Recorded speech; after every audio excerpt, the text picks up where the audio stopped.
In this episode of the Push Podcast, we're going to talk about all things holiday. Yes, we're going to talk about anxiety. We're going to talk about the people you hate and how you can tolerate them, the people you love, and maybe you lost them and how to cope with that. We're going to talk about if Santa Claus is really real.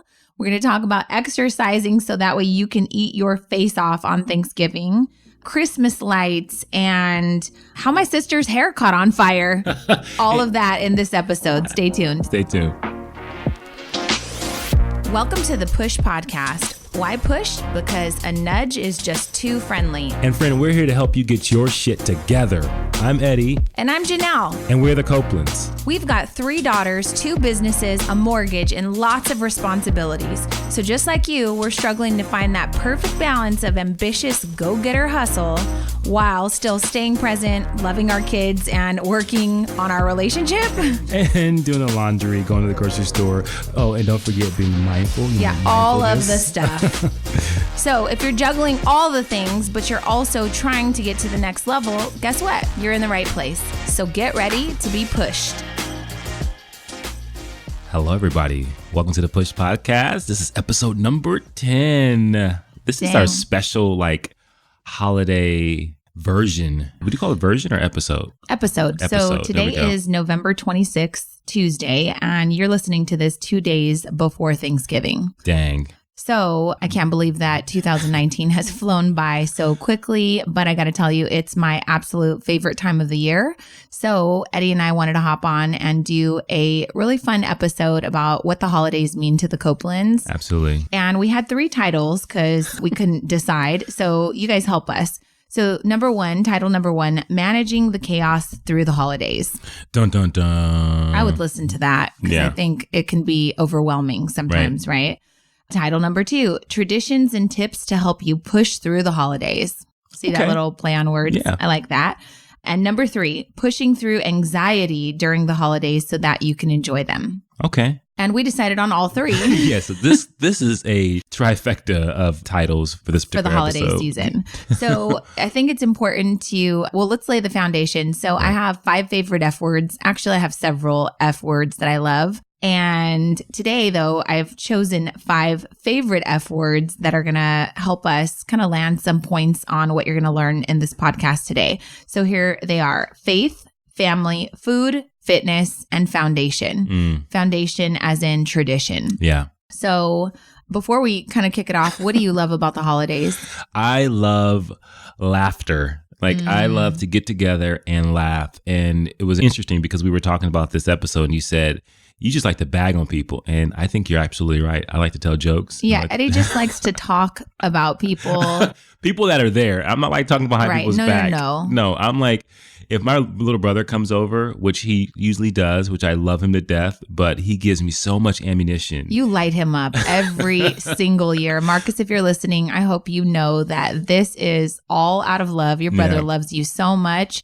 But you make things so easy for him to light you up. So easy. My brother is 13 years younger than me, and the things he does is just crazy to me. So we'll get into some of that a little bit in the episode as well. Oh my gosh. So the thing I love most about the holidays, food. Yes. Food and family.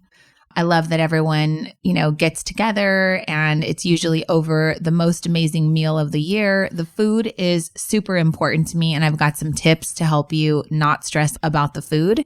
But that is my number 1 favorite thing about the holidays. Right. Yeah. And you don't let anyone cook anything for the holidays. So it is definitely one of your most important things, but it's also a selfish act. You just want to cook it all. Wait, I'm selfish? Just joking. What?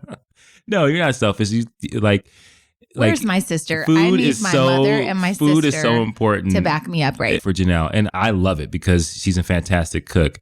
But when it comes to the holidays, no one else is involved. It's just people bring some things here and there. Your mom will bring some meat or something like that. Yeah, my mom and my sister. Right. Everybody else, you just come. There's a trust factor that Janelle has when it comes to the holidays. Absolutely. I don't know about you guys. So I have a friend, Drea, my girlfriend. Yeah. Her mom's not a good cook. She didn't grow up and food wasn't a good. Her mom's not seriously, she'll tell you, food was not a big deal, especially they did not like the Thanksgiving because the turkey was always dry. And so she just does not get it. So I'm sit back, don't do anything. Let me make you a plate. And this is how Thanksgiving is supposed to be done. So I remember, you are right. I am a little selfish when it comes to food, but I need my sister and my mother here to And then back not me only up. that, but when people say, oh, my such and such, my mom or my wife or whoever it is makes amazing macaroni and cheese, you should see the side eye that she gives them like, I don't know about that. I don't know about that. It's like there is definitely a point in time where you just go, I don't care what you say. But I don't trust people's food preferences. It's not as good as my shit. That's what you want to say. Well, is my food good? Because you're making it sound. No, it is terrific. Okay. And most times, if not all times, she's absolutely right. And we always kind of judge people when it comes to like if they suggest certain places for us to eat. We're like, you have already 2 strikes. Yeah, and it's not good. They like go on a list and we go, okay, we don't have a take blacklist. any other suggestions from this person. So, but what's interesting is our kids are exactly like that now. Oh, yeah. Like they know the people that are on the blacklist for food suggestions, and they're like, thank you, but no. Who suggested this? Oh, yeah, no, not gonna very do that. credible. Food snobs. So food is a big deal to us, and yeah, if you come have Thanksgiving with us, you are invited to bring nothing. Right. And I remember my brother Jonathan was dating this girl a couple years ago, and we were sitting at my mom's house. It was so funny. We were sitting at my mom's house and she said, oh my God, I'm going to spend the holidays with you guys. Thank you so much for like inviting me. And we were like, yeah, awesome. She goes, what should I bring? And we all at the same time, all 3 of us said nothing. And she goes, no, I can bring like stuffing. Yeah, but the thing is people, when you say that, they think, oh. No, you cannot bring stuffing because the stuffing goes inside of the bird. And if I'm making the bird, you can't bring the stuffing because it's not going to be good, which means it's going to be like stovetop stuffing or something and it won't have any turkey flavoring. So absolutely never bring the stuffing. But this poor girl thought, oh, they're saying, no, because that's what people do. They want you to like feel like, oh, we want to host you and you don't have to bring anything. No. They're saying no because they don't trust you, lady. But we started off nice. We said, no, don't worry about it. We got it all taken care of. And then she went down the list. She goes, mashed potatoes. I'll bring mashed potatoes. My sister goes, no, that's mine. I do the mashed potatoes. We have a very specific way we make the mashed potatoes. No, that's fine. Thank you. Just bring yourself, right? She goes, well, I can bring gravy. Again, no, it goes in the bird. If you don't make the bird, you don't make the gravy. That's my job. So we weren't being mean to her, but it was so freaking hilarious because I was like, damn, you can't bring nothing. Literally, you can't. She goes, well, what if I make like a cake or a pie? And I remember, I think my brother goes, did you know my sister is the cake mama, right? Like you can't bring the desserts. That's out. So we're like, what can she bring? Well, she could bring some rolls, but we'll tell her exactly what brand of rolls to bring because it has to be very specific. Yeah, so pretty much she's just doing grocery shopping. She's not like... you don't get to prepare anything. You don't get to prepare anything. You just get to go to the store and get the exact thing that we want you to get. Right. So basically now that I'm telling this story, it makes me feel a little selfish, but it's all from a good place because I just want you to come enjoy yourself and not bring anything. Yeah. Just save it. It's okay. Well, I remember like my lovely, lovely aunt who passed away a couple years ago, and she used to want to bring certain things. So I think she started off wanting to bring yams, right? And we were like, and no, she would put that's my all mom's the job. The marshmallows on it. I hate and that. And it would sit there and like it would Nobody have like one it. scoop gone, and that was from me because I just wanted like. I thought it was her. And then like she would bring ham and like. Some people would have. So you're right, though. She brought yams. We don't do the marshmallows on top. My mom makes these Hawaiian yams. They're like caramelized, and that's just what we've grown up our whole lives. Eddie winds up loving it. So now no one eats the marshmallow yams, right? So then she said, you know what? I'm going to bring a ham. So she started bringing ham every year. And I don't know about you guys. Ham's not but my one year she brought ham. One year she brought ham that I'm pretty sure was from the night before when she was at. It was like, oh, there's already some slices missing. But it didn't matter because no one else ate the ham. So she took the ham with her. Oh, yeah. She took the ham with her. Bless her heart. I love her so much. Don't leave with your leftovers. I'm just going to tell you that. It is polite to say like, oh my God, the food was good. Can I take a plate to go? I'm fine with that. But if you like gather up all of the stuff that you brought to leave, I'm going to judge you hardcore. Yeah, for sure. Like that's your contribution to, but wait, we just told them not to bring anything. Right. Well, yeah, I guess if you bring it and we didn't eat it, then you could take it home. Oh, yeah. And then you I have a very specific family member when anytime we have a holiday and they come, for whatever reason, they find it okay to like create stacks of leftovers that they're going to have for the whole week. So they walk out with like plates and plates of stuff. Wait, can we just like preface that we're not talking about Thanksgiving in this situation. We're talking about like the kid's birthday. Like we will have a barbecue in the middle of the summer and we'll have everything from like watermelon to barbecued chicken and hot dogs all kinds and whatever. Of stuff. And I swear to God, it's like they bring their own foil or something. And they don't just make one plate to go, and they take everything. Several. Oh, we're going to take the ranch dip and some of the carrots, and we're going to take the watermelon, and we're going to, like, stuff you just wouldn't take. But this person knows who they are, and they brag about it too. Like, oh yeah. But I'm just going to tell you, don't do that. Don't make plates to go at a kid's birthday party. Yeah, but it's funny. Anyways. I love it. Okay, so back to Thanksgiving and Christmas. So let's talk about some traditions other than the fact that we don't let you bring any food.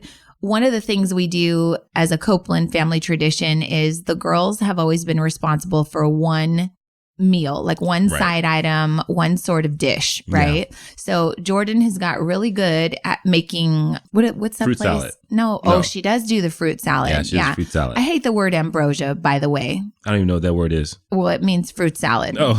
But I don't like the word ambrosia. It's the first time I've ever heard it. Yeah, I don't want like marshmallows and nuts and cranberries and all that. It's just not my thing. So we don't make ours like that. It's got coconut and mandarin oranges. I should probably give you the recipe for that. Anyways, what is the name of that restaurant? Red Lobster. She makes the best Red Lobster biscuits. And then she does the I don't know what sparked that. So all of a sudden, like one year, she saw it in Costco one year and she was like, these biscuits are really good and I'm going to spruce them up. So she adds a ton of extra cheese and garlic and she makes really good Red Lobster biscuits. So those are wonderful. Jasmine has made these little phyllo dough cups with like spinach and artichoke, and those were really good. I think last year Kayla made mozzarella balls and we fried those and they fell apart, but they were really good. Yeah. So I would just suggest that, especially if you have daughters, but even if you have sons, put your kids in charge of one item that they get to contribute to the holiday meal. Right. And I'm talking, they do everything. Like you've got to go on Pinterest, find your recipe, write me a grocery list, tell me how many ounces of cheese you need. And then you're going to sit there with all of your ingredients and you're going to follow the instructions and you're going to do it. So it's like a science project, but it helps make the holidays fun for them too. And they're contributing. Yeah. And you're probably thinking, so what does Eddie do for the holidays? Well, I don't necessarily make anything. I am the runner. Like I go from the garage, which we have a refrigerator outside in the house, and I make probably 52,000 trips back and forth, grabbing different ingredients and different things if I'm not heading to the store to get last minute stuff. But it is a valuable contribution, I would say. And one thing you do well is the last couple of years, we've had to use like the ovens at the bakery if we're making mass amounts of food. So you just run back and forth when the timer goes off at the bakery. So that's been helpful. You are contributing. And I clean. I get the house ready, prep, that kind of stuff. You do. Another tradition is we tell tons of stories. Yeah. And we play lots of games. But wait, the stories really quick. I think the funniest story, my sister's going to be upset, but last year her hair caught on fire. I'm just going to throw it out there, Jess. So I lit some candles. They were on the mantle. This is Christmas, by the way. She stands up on the fireplace and she's filming because they're doing karaoke. We're having the best time. And all of a sudden, Jordan notices in the mirror across the way that Jessica's hair is on fire. And she screams, she goes, "Auntie, your hair!" And the karaoke stops and we're trying to put out the fire. And it smelled like a black hair salon in the house. And her hair broke off. And we gave it about 5 minutes, right? It was definitely a tough time because this wasn't last year. This was the year before. Because her hair was thinning. She had just had my nephew. She was already crying that day about how thin her hair was. And then you know what? God lit it on fire. God was like, you going to be grateful for the hair that you have. And I'm going to teach you this lesson. So luckily, she's very sensitive usually. But luckily, she like took it. She got it. She received it. And the moment she smiled, we just lit into it. Oh my God. We went to town on that story. Thing. And I'll tell you this. So me and Tony, Her my husband. brother Tony, we're sitting there, we're singing and we're doing karaoke. It was our turn. Yeah. And so we're grooving. I don't know what the song was, but it was fire. And so when Jordan yelled fire, I was like, I know. You're so stupid. But it was like one of those things where we saw like, it was like on fire and she was patting it out. And literally like on fire. And you know when people. something happens and you're like, should I laugh? Because this is going to be so funny. But you want to make sure the person's okay first. And so like everyone has like that smirk, like holding it back with like concern. So your eyes are concerned, your mouth is getting ready to laugh, and then all of a sudden, like she rushes off. Janelle rushes her off to the bathroom, and she's like turning around, telling us to scoop up all the hair. I'm telling them to pick up her hair as it's falling out as we're walking to the bathroom, so she doesn't see it, so she doesn't like freak out because she sees all this hair. So we're picking up hair. I'm like, oh my god! I'm just like, throw it away, get rid of it, right? So we rush her into the bathroom. She's patting out more. And every time she's like kind of freaking out, I'm pulling it out of the sink and like handing it to someone behind me. I'm like, sis, it's not that bad. It's not that bad. And then she just, I don't know what happened, what came over her. I was so proud of her. But she just started laughing. And then it was all fair game. I think it was my brother said something. My brother came and said, oh my God, your hair was on fire. Like something like obvious. Stupid. Like something really crazy. And we all just fell out laughing. So that is definitely a classic Christmas memory. That's ever. our version of a Copeland Christmas carol. Oh my God. So we also apparently have this tradition where all big announcements have to be made on Christmas or Thanksgiving. So everyone is pregnant. They always announce that they're pregnant. We have a really funny video that we can show you of when my brother-in-law and my sister announced that they were pregnant. They propped up the camera as though we were going to take a big family photo. And they counted to 3. And on 3, they said, we're pregnant. Yeah. And you can see everybody's emotions. Everybody's different. Like, what? We had to watch it 19 times to watch each person in the video's individual reaction. Some people are slow. I'm not going to name any names. And I think like 2 years before that, they had announced, no, that was during Christmas. Tony proposed to her. Yeah, proposed. So that was pretty awesome. And then last year, or was it my brother? Your brother announced that he was having another baby. He was having another baby. And so that one was like, oh, okay. We weren't expecting Congratulations. this. Are you happy about this? Oh my gosh. So that was funny. And now the baby's beautiful. Absolutely. So here are some tips I think I want to chat about when it comes to the holidays, like kind of managing anxiety. And some people have a lot of angst around the holidays, and we were talking about why. Do you want to get into some of that? Yeah, I think we just talked about a lot of the fun things that can happen in the holidays, and especially when you're just in the moment with your family and just connecting. But I think there's a large group of people out there that they're going through things in life, and like holidays amplify it. So they're bringing that baggage and all of those things that may be going on, whether it be financial struggles or it may be, or even worse, like holidays, instead of like reminding them of things that they have in this world, it reminds them of what they've lost. Like a loved one. Like a loved one. Like it's just things in life where you just don't think you have enough of. And now the holidays have come and now that's in your face. Well, it's interesting because a couple of years ago, Sabrina, our lead decorator at the Cake Mamas, her father passed away right before the holidays, and it was a tough time for her. Obviously, that's a huge tragedy for anyone to have to experience. And for the years to come, she hated Christmas music, right? And so that posed some challenges because obviously we run a retail brick and mortar, we sell sweets. It's supposed to be a fun, joyous time. And I know that it was triggering for her anytime we put on Christmas music. So I think one thing that I want you to be aware of is like the people that you think are Scrooges that hate Christmas music, there's usually something behind that. Right. And I think trying to help them work through it or talking to them about what the holidays mean to them would uncover lots of scars that maybe they just need you to kind of help them work through. Yeah. Maybe you just need a better understanding that the holidays are not happy for everyone.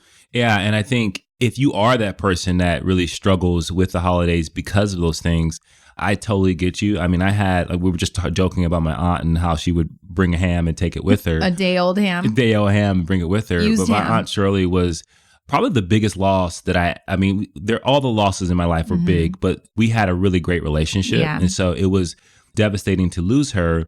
And it was like all of a sudden, but the holidays and especially Christmas meant so much to her. Yeah. And so when I would think about it, it can definitely bring sadness, but all I can think about is what she introduced to me in the holidays, and it was Nat King Cole. So now that's a tradition for us, like when we're decorating a tree. The Copelands never decorate our Christmas tree without playing Nat King Cole. Yeah. My sister calls him Nat King Kong Cole. Yeah, every single year. But we know that the party cannot get started unless Nat King Cole is playing. And that's actually what kind of kicks off Christmas for us, right? Is when we start playing that. And just the time and like, this is one of the things that I love about my wife is I see a lot of the detail that my aunt used to put into the holidays in her, like in wrapping. You should see when she used to wrap. You should see the wrapping jobs that we do. Oh my God. She made the best bows. Yeah. And her and I, she would always say, you're artsy fartsy like me.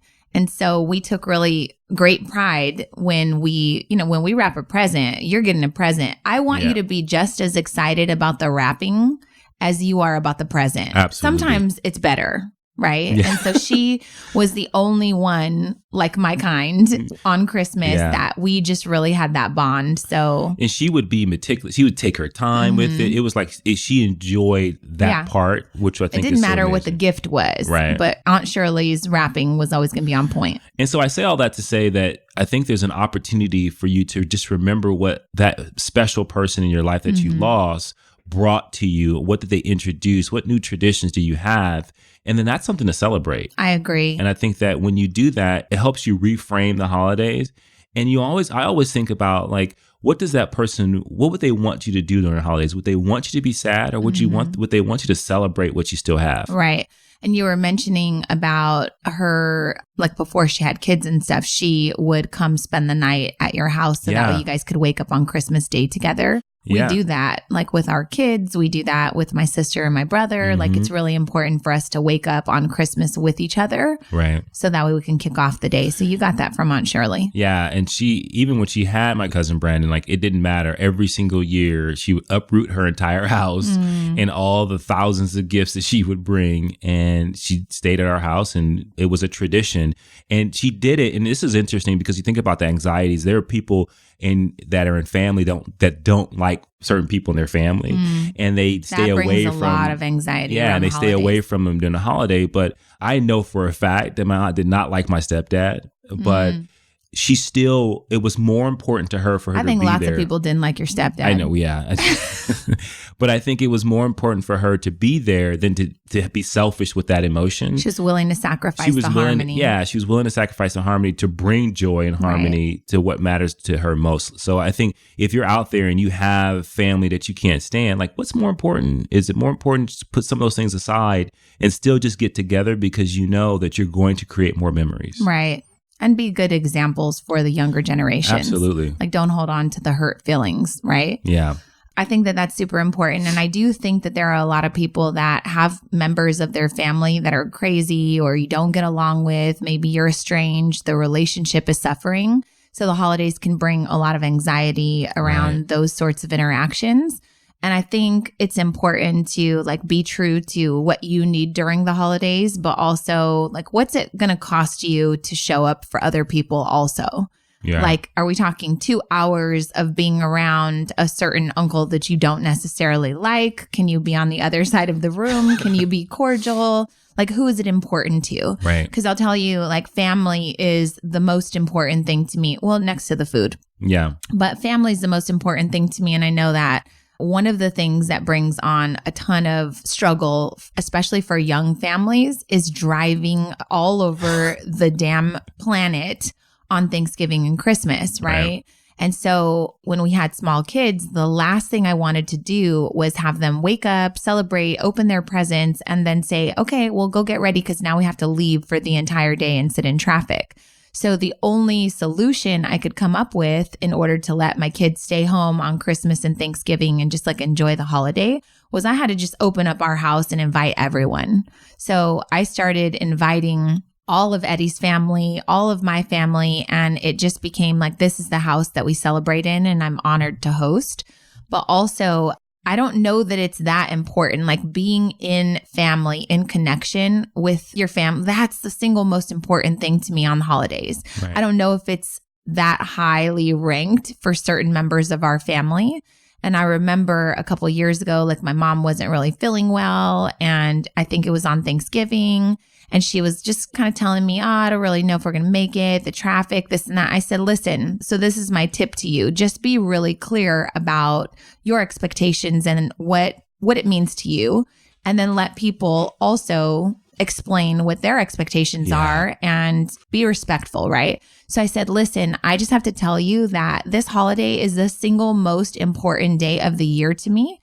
And it's only because we make it a priority to be together as a family. If you don't feel well and you don't want to come, that's fine. I 100% understand. But it's very important to me to celebrate Thanksgiving with you and the rest of our family. But if you're not going to enjoy it, then don't do it. Yeah. Because this is the most important day to me. And she brought her ass. But you know what's so important, and I hope you guys capture this, is like, because there's so much that goes on in the holidays and so much the anxiety and pain and sadness that can happen, if you're just not clear with people on like, hey, this is what's important to me, what ends up happening is that I think what a lot of people do is they just assume that you know. Mm-hmm. I assume that you knew that this day was important to me. No, I didn't assume that. I didn't know that. And assumptions always get you in trouble. Yeah, and I think that there's so much assumptions that happen in the holidays because you just hope, you think that people value the same things you value. And I think that is a mistake. And I think that you have to be very, very specific. I think you need to be very expressive of like, hey, this particular thing we're going to go do, we go to, what is it called? Christmas Tree Lane. Christmas Tree Lane. This was important to me. Yep. Is it okay if we do this on this day? I want you to be there. Right. Well, I think it's also important to like shout out the blended families that we have out there because, we have a blended family and again, manage those expectations. So Fabiola knows how important the holidays are to us. It's also a super important time of the year for her too.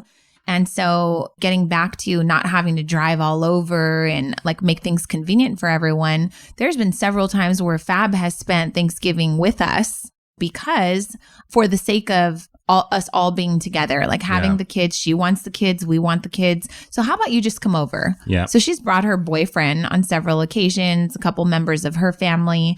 And I think it's important, again, like you may not be at that level where you're thinking like, oh God, the ex coming over for Thanksgiving. Well, why not? Right. Because I'm sure the ex wants the kids. I'm sure you want the kids. I'm sure neither of you want to be driving. So what's the solution? Maybe you have a grown-up conversation and you say, hey, the holidays are really important to us as I know they are to you. What if we did them together for the sake of the kids? Yeah. And just initiating some of those difficult conversations could bring you so many years of joy and laughter. Absolutely. So that's my little tidbit for those of you that have blended families. I think that's huge. And I think that when you find that you can get along and that you can have a friendship that is centered around the kids, then I think something really wonderful happens from that. So Agreed. I think it's something you do, and you have to make that compromise. And I think if we were to say anything up to this point, is that the holidays is about making compromises, but also making sure that you also express to people what matters to you most and what you value. Because one of the things we also talked about is, what about those couples that don't value the same things during the holidays? So whether you be in a marriage or some type of relationship, and one person values family and connection, another person says, oh, I want to go to the mountains by ourselves for the holidays and I don't want to be around anyone. Yeah, I have a girlfriend that doesn't cook. And every year they just go to this resort. It's really nice. They have this 5-star dinner meal at this really great place. And I'm just like, I would die. Literally, I would die knowing that I don't have a refrigerator full of leftovers and then I can't eat turkey and stuffing for breakfast the following. That sounds like the worst Thanksgiving of my life, right? So imagine I was married to someone like her. It would just be chaos. Yeah. And that would bring me major anxiety every Thanksgiving, right? Right. So for you and I, one of the things you touched on earlier, I pay a lot of attention to detail. Mm-hmm. So we decorated our home. Getting a tree as a family was a big deal. Like all of these traditions, we talked in a previous episode about managing your expectations in a relationship. So the expectations when we got married were we were going to establish traditions for our household and our family. And Eddie wasn't quite on board because I could just tell you, if he never had to put Christmas lights on the house, he would be a happy camper. Yeah. But it's important to me. I'm perfectly good with looking at everyone else's house going, oh, that looks really cool. Right. And he's perfectly good coming home to a house that's not lit, that looks so unfestive, and it drives me insane and it makes me think you're lazy, right? But it's not so much that you're lazy, it's that you grew up in a damn apartment and you never put lights outside. Right. So it wasn't something that was of value to you when you were growing up. Yeah, I wasn't like, oh, I grew up and I had me and my dad would go out and we would decorate the house for our mom. Like that didn't exist. And so when we got married, it was like, put the lights up. I was like, I don't even know how to do that. Yeah, like, he was like, why? I was like, because we have children. What do you mean? All we're going to do is put them up and then take them down. Oh, God.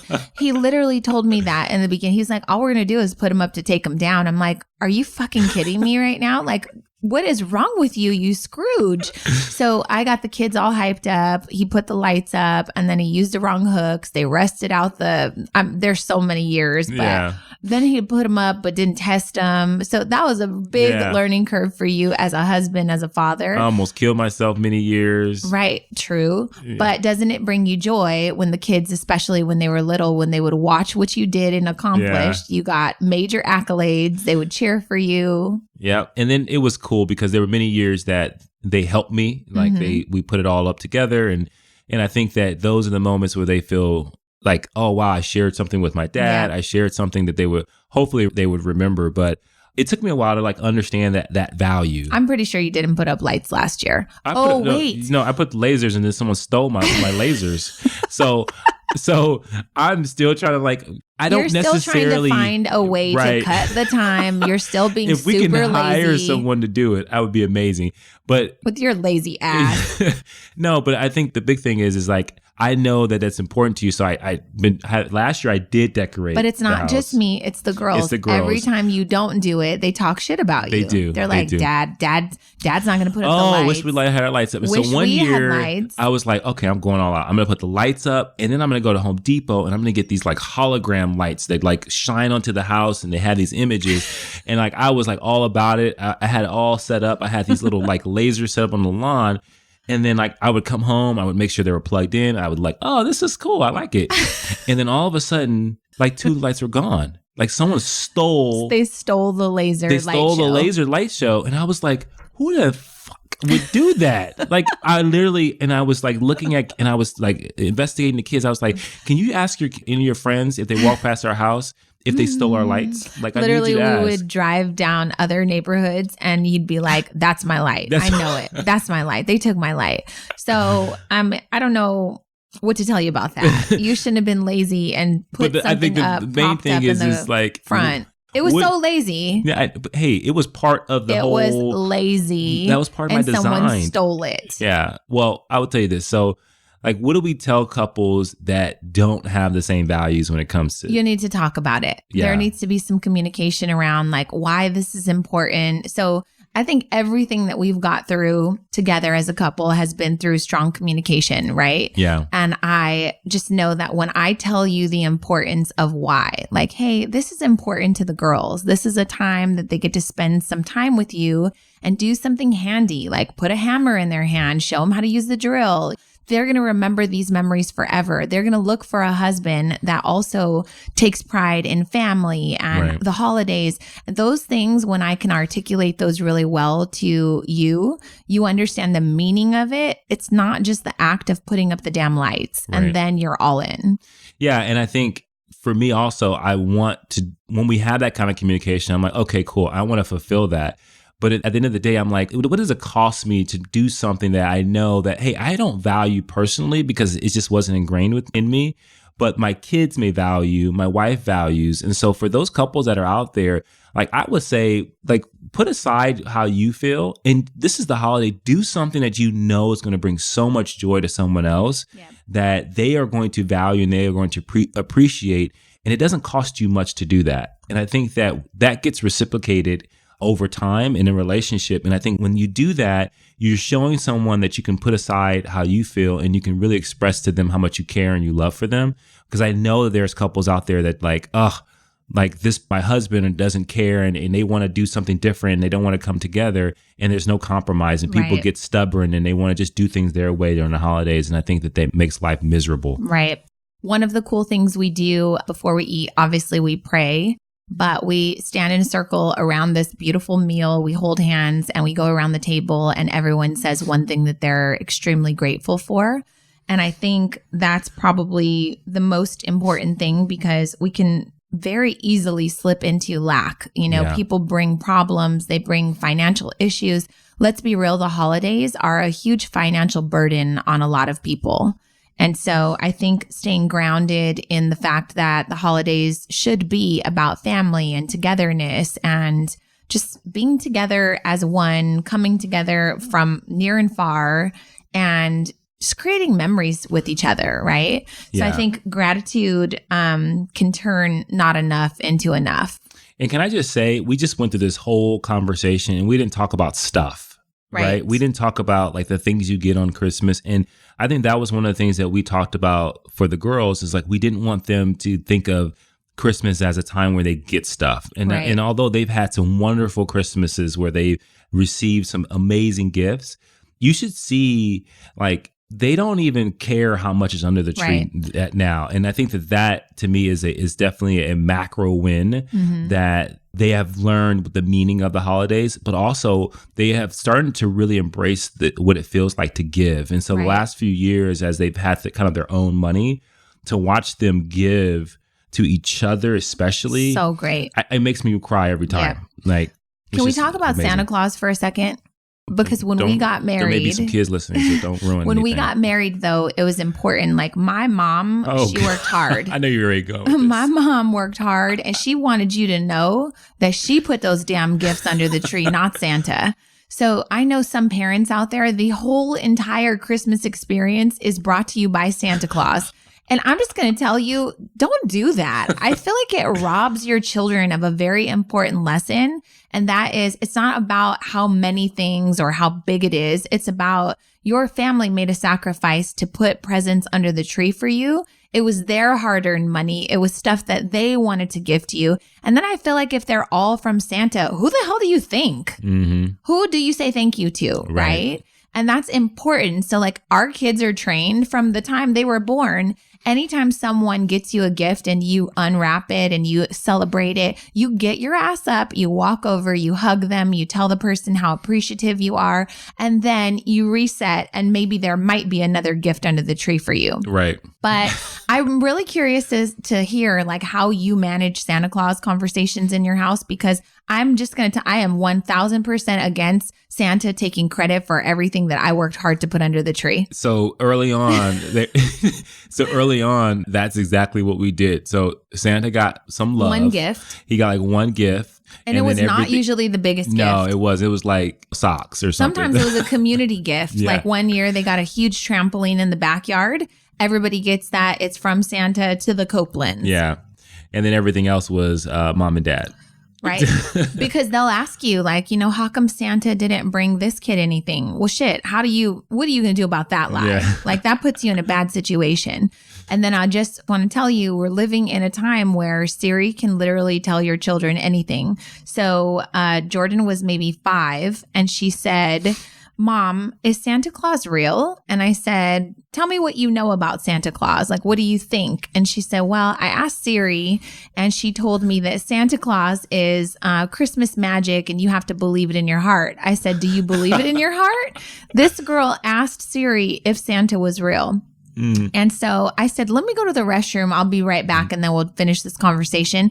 I had to go to the restroom and Google what to tell your kids when they ask you if Santa's real, because she was the youngest, but she was the only one that ever asked. Yeah. The other ones, we kind of knew that they knew, but they didn't say anything. Yeah, the other ones, and including her, they were playing us for a few years, especially with the Tooth Fairy and all that kind of stuff. I remember, I think it was Jasmine. She was like, well, Santa can bring it. She said something kind of snappy and Fab goes, who the fuck do you think Santa is? And she lit her up. And like, that's how she decided to tell her that Santa wasn't real. Because again, it was that like entitlement of, well, Santa will bring it if you won't. They were just trying to play us. And she totally knew. Oh my God. So that was how that one found out. The other one, I think now Kayla she's in was probably therapy around. about mythological creatures and Santa Claus and right. You know. I think she spilled the beans on all of it too. And the tooth fairy and the Easter bunny, all of it. It's us, right? So there's another lesson. Like you got to teach your kids, like this isn't just magic that appears. Right.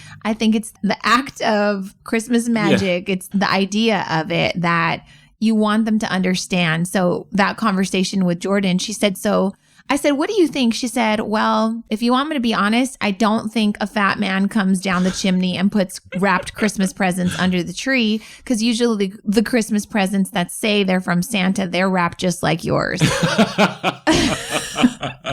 And I remember when I found out that Santa wasn't real, because my mom has like really good handwriting, and all of the handwriting always from Santa looked the same. Mm-hmm. So I just remember one Christmas being really upset and salty because I knew that she wrote all the tags. Oh my God. That was what gave it away for me. So just know you're going to have to come clean with the lie at some point. Yeah, I remember being at my aunt's house, and I went to bed, and they did a really good job of putting nothing under the tree, and then everything was there in the morning. And I was like the only grandson at the time. And I remember like I had a whole plan. I was going to not go to sleep, and I was going to hide under the bed, and I was going to open the door. And then I just saw all this people, all my uncle, my aunt, and my mom, all moving around and bringing gifts in. And I was like, oh. You were destroyed. I was like, oh my God. But I probably milked it for another couple of years. Oh, so God. Just let you guys know, your kids are milking Santa Claus right now. You are. But I'm curious to see how people manage that, because I'm just telling you, if you put all the gifts from Santa, then they're going to start saying snappy ass comments like, well, Santa will bring it if you can't afford it. If you can't. And then you ruin your own damn life. So don't do that. All right. Before we go, I do want to touch really quick on fitness. So the holidays, we talked this almost the entire episode about food. And I'm going to tell you, we don't come short like for the holidays. We're not calorie counting. I'm definitely I'm eating turkey Thursday, Friday, Saturday, Sunday, probably even on Monday. I'm eating the turkey, the stuffing. I'm eating the sandwiches. I'm eating all of it, right? And it's still important to know, though, that we're not telling you like that's a season where you can just like, oh, go crazy and don't care about like anything. So we always do a Thanksgiving workout because we know we're about to get down, right? So get up on Thanksgiving, go for a walk around the block, do something leading up to it. I'm not saying go on a cleanse and try to lose 10 pounds, but can you eat healthy leading up to the holiday season? So that way you don't start your New Year's resolution, which is probably to lose 15 or 20 pounds. And now you've gained 15 or 20 pounds from the holidays. So your New Year's resolution is to get back to where you were before the holidays. Right. Right. Okay, so here are some final tips that some of them are silly, but I wrote down just to kind of help impart some wisdom to you for the holiday season. So talking about food, make a menu. I have in a note in my iPhone, it's literally an entire menu from the last probably 10 years. What my mom's going to bring, what my sister's going to bring. We bring pretty much the same thing, our contribution, right? So I have a list of our entire menu. It rarely changes. I also have a list of everything we need to make that menu come to life. So I have a grocery list that I have been using now for, at least 8 years. Right. So if you are like us and they're traditional dishes that you make all the time, then you should have a list. And if you don't, make it this year and save it for next year. You'll thank me. What's your favorite meal, though? Your favorite part of the menu? Oh, Jesus. Everything. My plate all is on one plate. Everything's all on one plate, but I love macaroni and cheese. You do. Mac and cheese. The green bean casserole gets a bad rap, but our green bean casserole is fire. Yeah. So you got to use good ingredients. Use real mushrooms. Make your own cream of mushroom soup. Don't use the canned stuff. Don't use the canned green beans. You got to use fresh good quality ingredients. But the green bean casserole, we really, really love that. So make sure you have a menu. Make sure you have a grocery list. Be a good delegator. Be specific on how people can actually help. So you might have an aunt or something like Aunt Shirley who is really great at details. Have her come over early and make the tablescape. Like have her set the table, Maybe someone can bring nice dishes, and then can they bring a dishwasher too? But make sure that you're being a good delegator.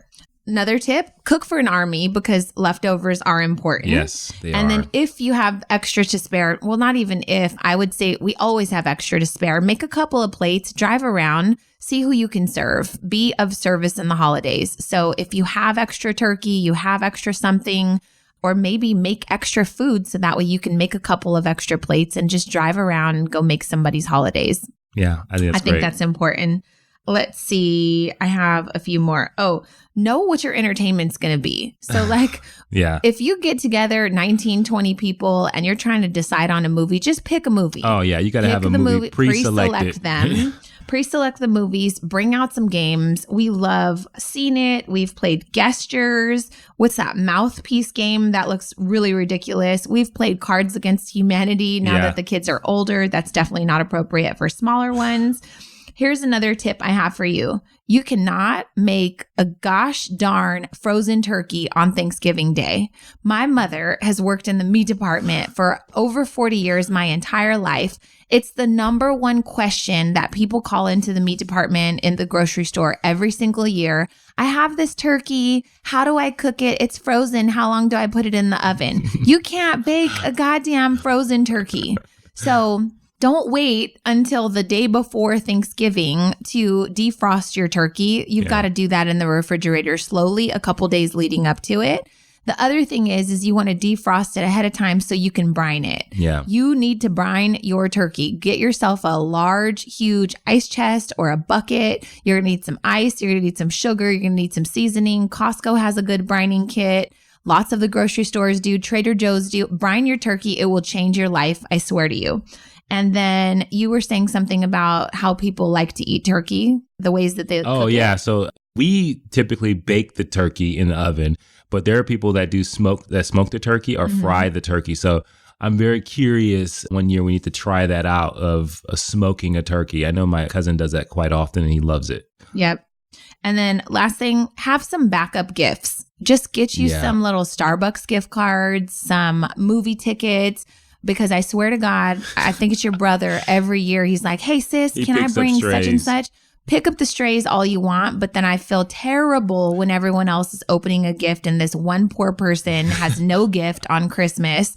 It just makes me feel like a terrible host. Yeah. I should just release that because it's not my problem. But I want everybody to feel like they have something to open and we contributed somehow to their holiday. Yeah. So get some extra gifts. Even if you make them, make some little packs of cookies or something, put their name on a gift and give it to them. It'll make them feel special. So that's it. And I'll just give the one thing. So, sorry. Yeah, no, but we talked about some things earlier, and I just want to make sure we just touch on that a little bit more. If you're holding grudges with family, with friends, or whoever it is, let the holidays be a time where you actually can let it go. Like go into it and let those things go, because if you're carrying them, just like we would tell you in any other episode when we talk about letting go of things, you're carrying it, not them. And I think that if you're looking to make your holiday special, being able to forgive and forget and move on is so, so important. So let go of those grudges. And if you're in a relationship and you guys are not aligned, just do something for the other person without expectations. And I promise you it will work out. Yep. Show up, be of service, push past your differences. Yeah. And just serve others. So we hope you guys enjoyed this. Please do us a favor and leave a rating, leave a review. If this brought joy to your life, we would love to hear about it. But most importantly, leave a review and tell us about your family traditions.